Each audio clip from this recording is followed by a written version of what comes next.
de l'injustice sociale.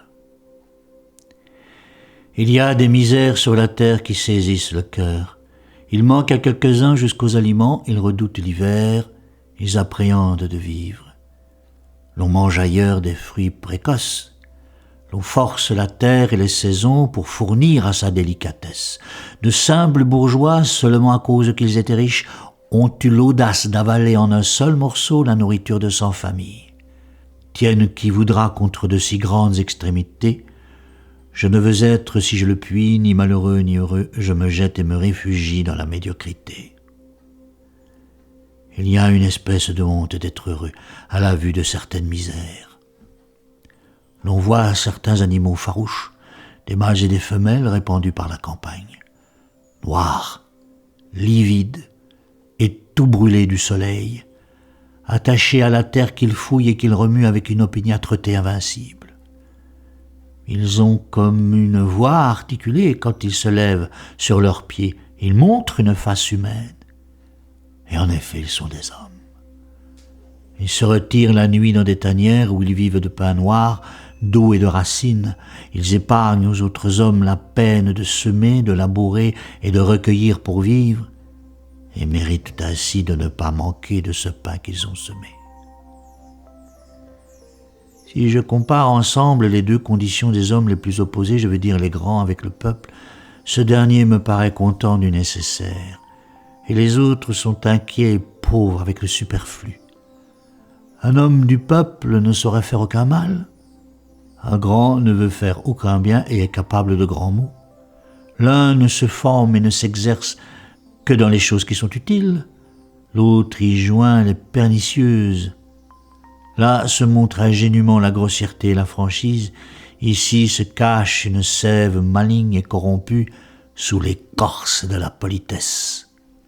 Le peuple n'a guère d'esprit et les grands n'ont point d'âme. Celui-là a un bon fond et n'a point de dehors. Ceux-ci n'ont que des dehors et qu'une simple superficie. Faut-il opter? Je ne balance pas. Je veux être peuple.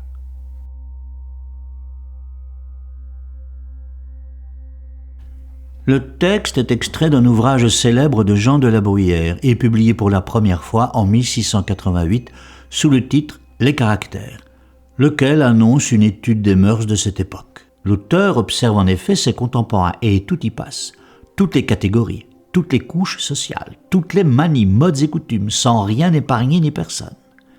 Ce qui n'était pas non plus dépourvu de danger comme on l'imagine.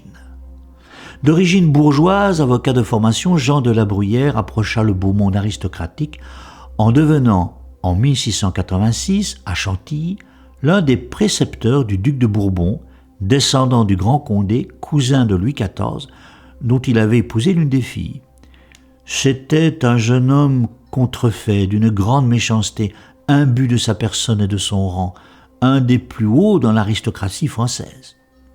Autant dire que notre moraliste se trouve au premier rang pour assister aux fastes et délires de la haute noblesse. Mais aussi vivant à Paris, il avait côtoyé le peuple de la capitale, des artisans aux grands bourgeois. La Bruyère était un brave homme en ce qu'il pouvait, avec le bon sens qui était le sien, s'indigner ou s'amuser des travers des gens de son temps, osant la critique ou l'ironie, toujours dans une langue d'une remarquable finesse.